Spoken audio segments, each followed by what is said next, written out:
Introduce Nadav. Thank you all very much. I want first to thank the organizers of this important convention for asking me to address this distinguished forum. And I will try very briefly to, everyone is exhausted right now, to give you the Israeli point of view, the Israeli perspective, the internal Israeli perspective, because eventually the issue of delegitimization is a fundamental question, how the world looks at us. Everyone in Israel is very disturbed from this issue.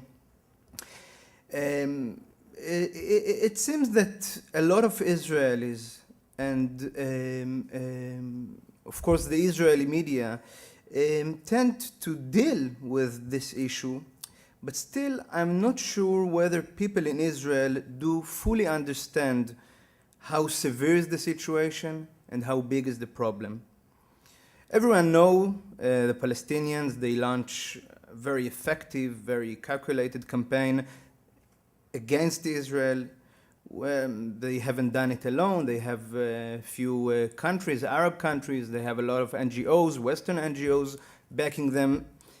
But still, I'm not sure everyone in Israel acknowledge of the potential, the harming potential that may cause, and they don't really acknowledge what is the measure of the damage to our state, the state of Israel. Because after all, what the Palestinians failed to achieve during decades of violence, terror, they are now trying to do via this campaign. But it seems still that the Israeli establishment, the Israeli government, does not fully acknowledge or understand that the current battle is not taking place in the fields of the Middle East anymore, but in the international media, in the blogosphere, in the web.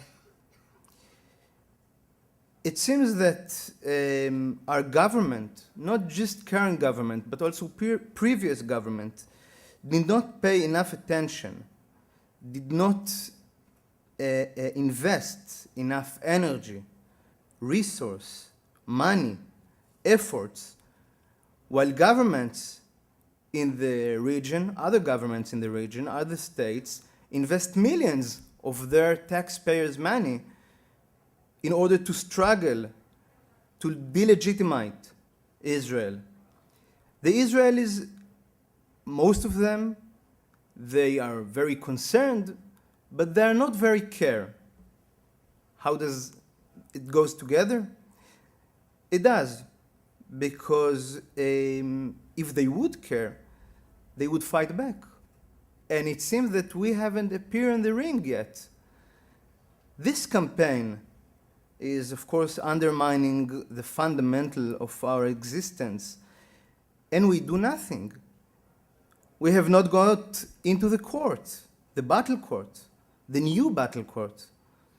As a reporter in the Knesset, I feel sorry to say that I don't see that there is enough awareness to this very fact.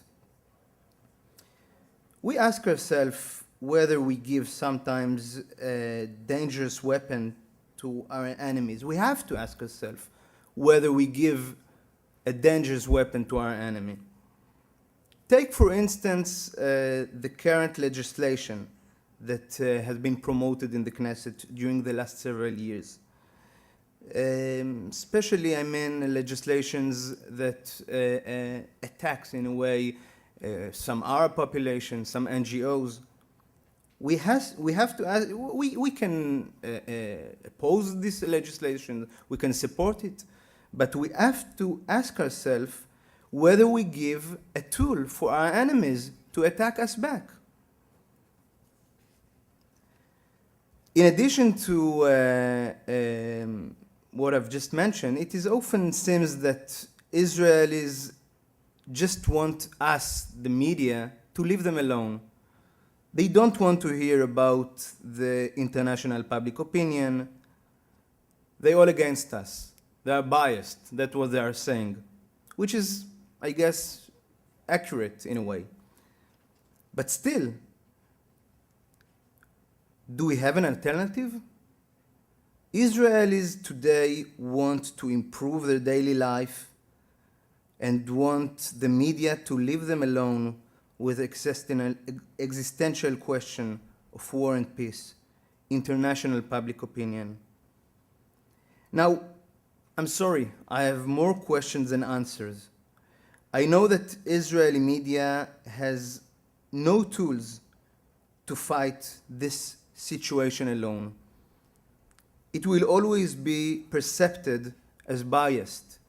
Israelis will say it is too lefty, those liberals in the media. And in a way, they will say they are just motivated by their self-hatred, while others in the world will say the Israeli media is part of the Israeli establishment, so it cannot be trusted, it is not reliable. I wish Israelis in general and Israeli leaders in particular would take this threat more seriously. Now, our government is supplying dozens of F-16s, F-15 to our Air Force, which is very important. We have to have it. We invest billions in new weapon facilities, which is very important, but yet fail to invest even 1/10 of it in public diplomacy. Like you, I heard earlier the Minister Edelstein, and I tend to agree and accept what he said. But the thing is that his hands are tied.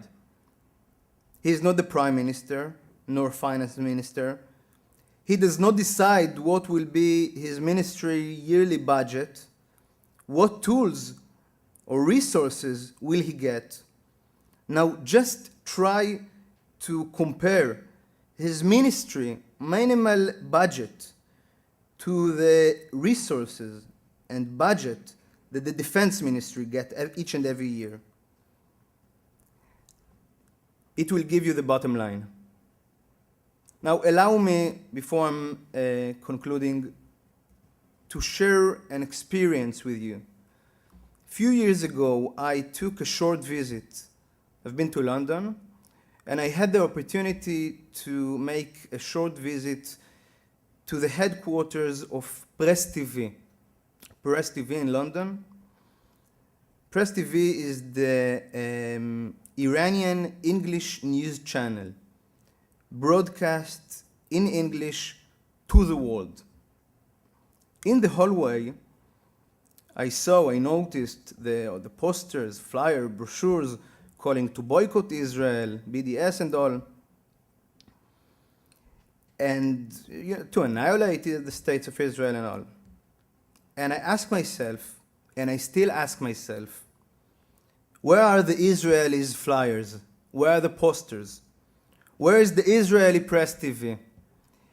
And I just hope that our establishment, our government, will pay much more attention than they do right now to this specific problem, to this campaign which is run against us around the world. Thank you very much.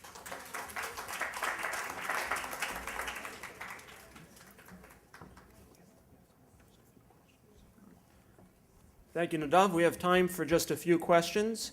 Time for questions, not statements. So if you have something that you really want to say, now's not the time for it. But if you do have a question you want to ask, line up at the microphone, and we have time for a few questions. And if there's no questions, then we're going to keep things rolling along. With a 5-minute break. There's snacks outside, stretch, nosh.